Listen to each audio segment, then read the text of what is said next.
Salam, əziz şagirdlər və dəyərli abituriyentlər. Bildiyimiz kimi 2 noyabr 2025-ci il tarixində 9-cu siniflər üçün ATK-nın növbəti sınaq imtahanı keçirilib. Gəlin sualların izahına bərabər baxaq. 56-cı sualda altından xətt çəkilmiş sözün sinonimini istəyir. Aktiv, fəal deməkdir. Baxırıq A variantına. Basic, əsas, başlıca deməkdir. Deməli, ola bilməz. Boring, sıxıcı deməkdir. D variantı da çıxdı. Beloved, sevimli. B variantı da çıxdı. Strange, qəribə deməkdir. Deməli, cavab nədir? Doğru cavab C variantı. Energetic olacaq, fəal. 57-ci sual əvəzlik bölməsinə aiddir. Biz hər zaman öz şagirdlərimə də deyirəm ki, öz yolunuzu asanlaşdırmaq üçün birinci baxın ki, hansı variantlar uyğun deyil. Biz onları atırıq və yerdə nə qalıbsa artıq yolumuza həmin variantlarla davam edirik. Burada nöqtələrdən sonra görürük ki, ikinci hissədə project söz var, layihə bir isimdir. Baxıram C variantında theirs, Y variantında ours özündən sonra isim almır. Çünki bunlar yəlik əvəzliklərinin müstəqil işlənən formasıdır.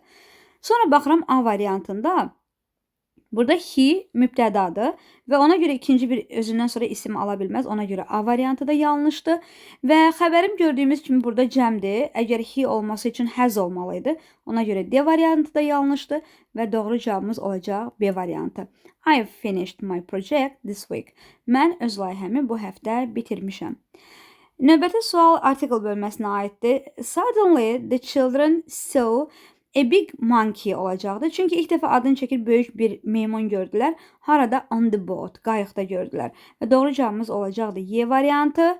E, bir də D. Növbəti sualımız quantifiers, yəni kəmiyyət bildirən sözlər bölümünə aiddir. Baxırıq ki, information sayıla bilməyən isimdir.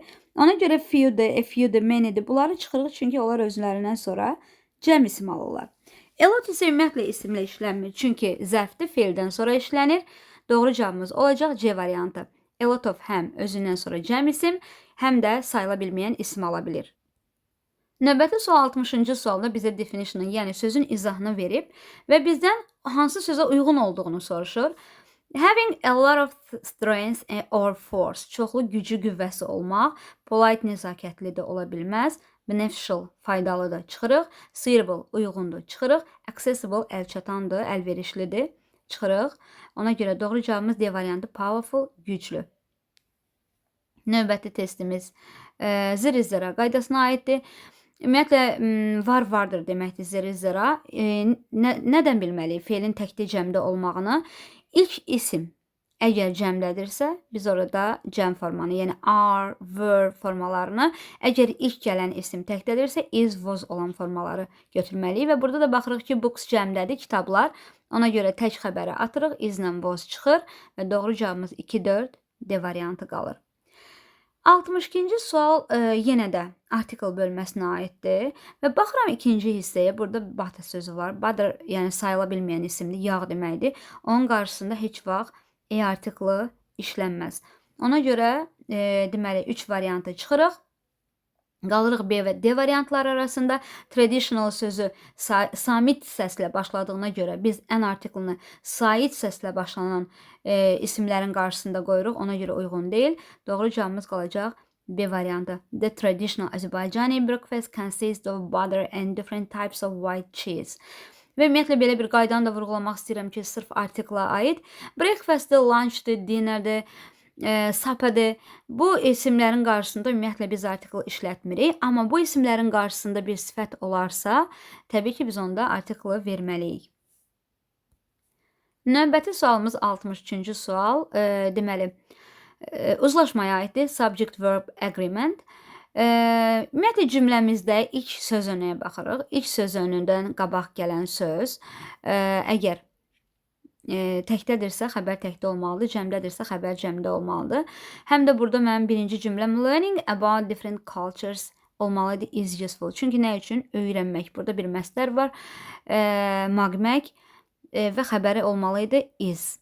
Ona görə birinci səhvdir, bir olan variantları atıram.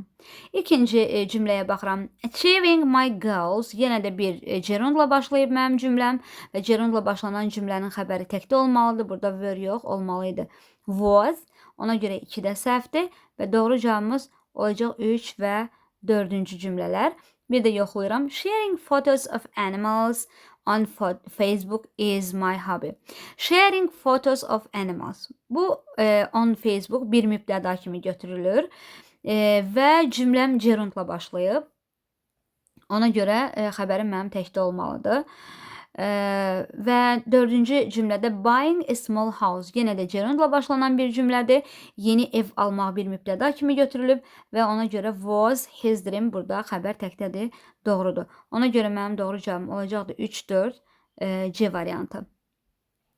Növbəti sualım 64-cü sualdır. Yenə də bizdən definition istəyir. Gale güclü külək, fırtına deməkdir. Daha doğrusu bu olacaq a very strong wind. B variantı. Shower, leysan deməkdir. A heavy rainfall olmalıydı. C variantı. Fog da qatı duman deməkdir. A thick cloud in the sky olmalıydı. A. Deməli B, C, A olan variant hansı olacaq? C variantı olacaq doğru cavabımız. Növbəti sualımız yenə də bir əvəzliyə aiddir. Is that city? Baxırıq ki, hər iki tərəfdə nöqtələrdən sonra isim gəlməyib. Yəni isim yoxdur. Ona görə də biz hər iki tərəfə müstəqil forma verməliyik. A bəndində birinci tərəf asılıdır, olmaz. B-də hər iki tərəf asılıdır, olmaz. C-də birinci tərəf yenə asılıdır, olmaz. Y-də sonuncu tərəf asılıdır. Hər iki tərəfin müstəqil olan yours, bir də mine olacaq və doğru cavabım D variantı olacaq. 66-cı sual yenidən artikla aiddir. Birinci tərəfə baxıram nöqtələrdən sonra sifətin üstünlük dərəcəsi. Çünki most beautiful deyir. Həmişə bilirik ki, Z artiklı ilə işlənməlidir. Və dünya da həmişə Z artiklı ilə işlənməlidir. The olacaq A variantı doğru cavab. Və növbəti yelik halla bağlı bir testə baxırıq. Apostrof S-dən sonra mütləq bilirik ki, isim gəlməlidir. Və yaxud da sifət varsa sifətdən sonra yenə isim gəlməlidir. Əgər verb ing varsa apostrof S-dən sonra o cümlədə mütləq yeni bir xəbər olmalıdır ki, o artıq orada gerund olsun və isim kimi işlənsin. Və bu qaydalara əsaslanaraq baxıram ki, I like Shakespeare's plays. Tamaşalarına. Bəli, birinci cümlə doğrudur. Orada yelik var. Shakespeare'in tamaşaları. İkinci cümlədə isə baxıram ki, children kökündən dəyişəndə orada apostrof S olmalıydı. S apostrof deyil. Ona görə ikinci cümləm səhvdir.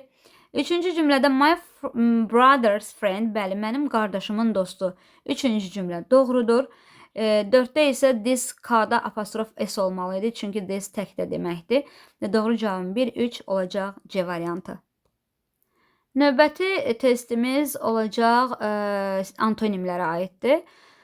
Deməli, açıq sualdır, özümüz seçməli variant yoxdur. Baxıq, huge nəhəng deməkdir, small balaca deməli bir uyğundur. Polite nəzakətlidir, beneficial faydalıdır, 2 ola bilməz. Strange qəribədir, unusual bunlar sinonim kimi götürülür, qeyri-adi. Clean təmizdir, dirty çirklidir, 4 düzdür. Old yaşlıdır, young cavandır. Ona görə 5 də doğrudur. Doğru cavabımız olacaq 1, 4, 5 variantı. Növbəti short textlə davam edirik. Deməli, there is a storm coming on Wednesday, October 8th. Deməli, 3-cü gün, yəni çərşənbə günü, oktyabrın 8-də bir fırtına gəlir. Please be careful and bring an umbrella or a raincoat. Zəhmət olmasa deyir, diqqətli olun və özünüzlə çətir və yağmurluq, yəni yağışda geyindiyimiz, üstündən geyindiyimiz üst geyim olaraq gətirin. School will be open but be safe on the roads. Məktəb açıq olacaq, lakin deyir, yollarda ehtiyatlı olun. Baxaq, A variantında deyir ki, the schools will stay open. Bəli, cavab elə A variantıdır. Deyir ki, məktəblər oktyabrın 8-i açıq olacaq, çünki bağlanmayacaq. B-də deyir ki, faydalı deyildir, yağmurluq götürmək deyir. Belə bir şey ola bilməz, çünki orada deyir, faydalıdır, gətirin. There will be a storm at the weekend. Həftə sonundan söhbət getmir, 3-cü gündən söhbət gedir, ola bilməz bu cavab. During the storm, children mustn't use an umbrella. Deyir, uşaqlar çətirdən istifadə etməməlidirlər, əksinə deyirdi orada. Y-də də deyir ki, you needn't bring an umbrella. Ehtiyac yoxdur deyir, gətirməyinə çətirib. Bu da tam mətnin əksini deyir. Doğru cavabımız oldu A variantı. Attention, diqqət. In case of fire, use this emergency exit. Əgər yanğın olarsa, bu deməli fövqəladə hal çıxışını istifadə edin. The alarm bell rings when the exit opens. Yəni nə vaxt ki deyir, çıxış açılır və zəng çalır, həyəcan siqnalı çalır. Try to stay calm and reach the exit. Çalışın ki sakit qalın və çıxışa çatın. People mustn't find the alarm bell and push it if there is a fire.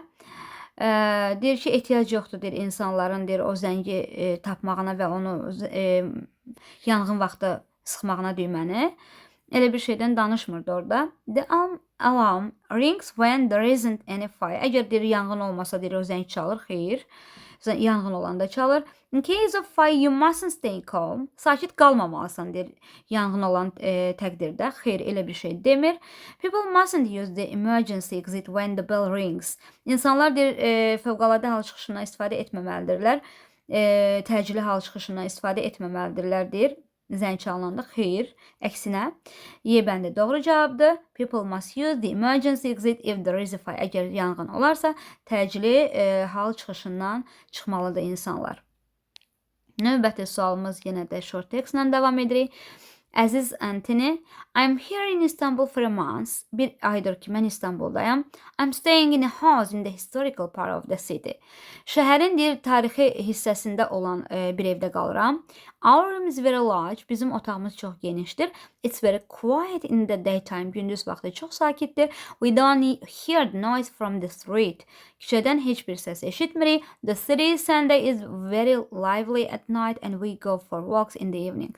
Şəhər mərkəzi isə gecələr çox canlıdır və biz axşamlar gəzintiyə gedirik. I feel very relaxed here. Özümü burada çox rahat hiss edirəm. See you soon, Julia. Tezliklə görüşənə dək, Julia. Julia hears a lot of noise from the street in our room. Xeyr, orada çox səs eşitmirdi.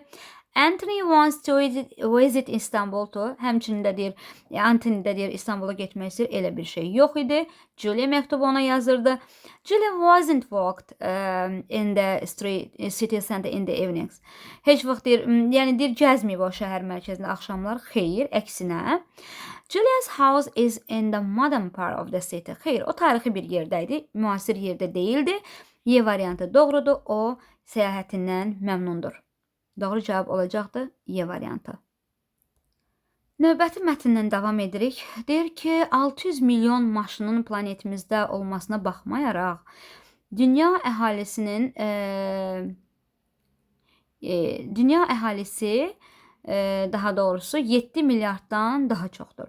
This means that most people use various types of transportation. Bu deməkdir ki, insanlar müxtəlif növ nəqliyyat vasitələrindən istifadə edirlər. Most prefer to get to work, school or other places using public transportation. Əksər insanlar, yəni işə, məktəbə və digər yerlərə getməyə, ictimai nəqliyyatdan istifadə etməyə üstün tuturlar. Many residents of New York, Paris and London don't possess a car. Deməli, New Yorkun, Parisin və Londonun əksər sakinlərinin öz şəxsi maşınları yoxdur. Yəni çox sakinlərin. Most people in Asia and Africa use public transportation too. Deməli, Asiyada və Afrikada da həmçinin əksər insanlar ictimai nəqliyyatdan istifadə edirlər həmçinin. In many parts of North America, public transportation is considered a disadvantage. Amma deyir, Şimali Amerikanın deyir, çox yerlərində ictimai nəqliyyat mənfi tərəf kimi deyir, hesab olunur. Yəni ziyanlı tərəf kimi. Those who use public transportation face many problems. O insanlar ki, kim ki ictimai nəqliyyatdan istifadə edirlər, çoxlu problemlərlə üzləşirlər. While a car allows them to get to their destination faster. Halbuki maşınlar onların gedəcəyi yerə daha sürətli olaraq aparır. This isn't always true. Bu heç də hər zaman doğru deyil. Public transportation can be faster, more comfortable and cheaper than a personal car. İctimai nəqliyyat daha sürətli, daha rahat və hətta şəxsi avtomobildən daha ucuz ola bilər. In French towns, electric trams run silently. Fransız şəhərlərində elektrik tramvayları asta gedir, sakit gedir. In Latin America, China and India, working people take buses that run like metros and trains. Amma deyir, Latin Amerikası ölkəsində, Çində və Hindistan kimi yerlərdə işləyən insanlar avtobusla gedirlər, hansı ki metro və qatarlar kimi işləyir. Burada işləmək mənasında verilib.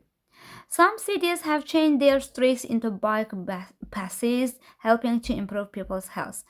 Bəzi şəhərlər isə öz deyir küçələrini velosiped cığırlarına dəyişiblər. Çünki bu insanların sağlamlığının yaxşılaşdırmasına kömək edir. The experience of European and Asian cities shows that if buses, metros, and trains are more comfortable and safe, many residents will choose public transport instead of cars.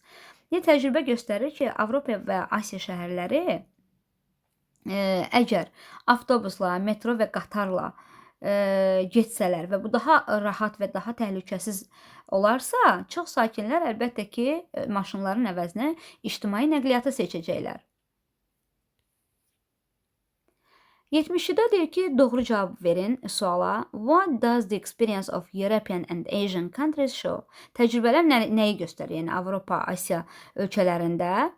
A bəndində deyir, the number of public transport users can be increased by creating suitable conditions. Deyir ki, ictimai nəqliyyat istifadəçilərinin sayı deyir arta bilər, əgər uyğun deməli şərtlər olarsa, yaradılarsa. B-də some attempts can be made to transform the city streets into car-free pathways. Ümumiyyətlə, burada belə bir şeydən danışmırdı. C bəndində the number of the buses that are moving at a slow speed can be increased. O avtobuslar ki, deyir, asta gedirlər, hansı ki asta sürətlə gedirlər, onların sayı artırıla bilər. Elə bir şey yoxdur. The price of public transportation might be more expensive, deyir, qiyməti daha baha ola bilər. Orada elə bir şey danışmırdı. The number of cars can be increased to improve public health. İctimai sağlamlığı daha yaxşılaşdırmaq üçün deyir, maşınların sayı artırıla bilər. Xeyr, orada elə bir şeydən danışmırdı. Doğru cavabımız olacaq elə A variantı. The number of public transport users can be increased by creating suitable conditions. Çünki orada deyir ki, daha rahat olsa, daha təhlükəsiz olsa və daha ucuz olsa, insanlar daha çox ictimai nəqliyyatdan istifadə edə bilərlər. 73-də nə deyir? A bəndində deyir ki, nə haqqındaydı mətn? A-da deyir ki, Asiya və Avropa ölkələri, xeyr. B-də deyir ki, Asiya və Afrikanın əhalisi, xeyr. C-də deyir electric power street cars, elektriklə işləyən küçə maşınları, elə bir şey danışmırdı orada. Using private and public transportation, elə cavab D variantı idi. İctimai və şəxsi nəqliyyatdan istifadə. Y variantında da deyir ki, insanların sağlam qalmasına kömək etmək.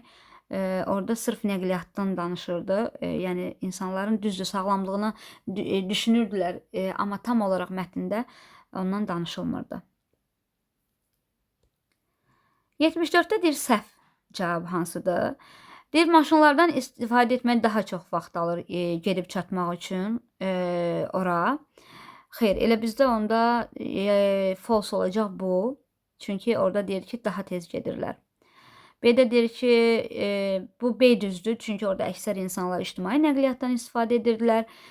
C-də deyir, maşınların sayı əhalidən daha azdır. Bu da doğruydu. D-də deyir ki, velosipedlərdən istifadə etmək insanların sağlamlığına zərər gətirmir. Bu da doğrudur. Və Y variantında deyir ki, New York və Londonda daha çox deməli, vətəndaşlar, sakinlər şəxsi avtomobillərdən istifadə etmirlər. Bəli, elə onlar ictimai nəqliyyatdan istifadə edirdilər. Ona görə Y variantı da doğrudur. Yəni, səhv cavab deyil. Ona görə A variantı bu test üçün doğru cavabdır. 75-də deyir ki, Şimali Amerikada ictimai nəqliyyat mənfi hesab olunur. Çünki nəyə görə? A bəndində deyir, sürətlə gedir, yox. B bəndində deyir, daha rahat ola bilməz. Xeyr, orada elə şey demirdi. Çox səs-küyə səbəb olur. Elə bir söz də demirdi. Müəyyən problemlər yaradırdı. Çünki deyir, insanlar müəyyən problemlərlə üzləşirlər. D variantı doğrudur. Deyir ki, təhlükəsiz deyil. Y variantı da kimi bir şey yox idi mətndə. 76-da deyir ki, doğru olanı seçin. Fransada deyir, elektriklə işləyən küçə maşınları həddən artıq deyir, səs-küylüdür. Xeyr. Some people experience hardship while using public transport. Bəzi insanlar deyir, çətinliklərlə üzləşirlər ictimai nəqliyyatdan istifadə edərkən. Amma bunu hər yerdə demirdi. Onu yalnız Şimali Amerikada deyirdi. Hələlik ki, o qalsın. Public transportation can be more expensive than private cars. Xeyr. Heç vaxt ictimai nəqliyyat şəxsi avtomobildən baha ola bilməz. In Asia and Africa, people tend to choose public transport instead of private cars. Bəli, bu doğrudur. Asiyada və Afrikada insanlar daha çox niyyətlidirlər ki, ictimai nəqliyyatdan istifadə etsinlər, nəinki öz şəxsi avtomobillərindən. Ona görə doğru cavabımız elə olacaq 2 və 4 cavabı. 76-da doğru cavab olaraq. Sualların izahı bu qədər. Hər birinizə uğurlar arzu edirəm.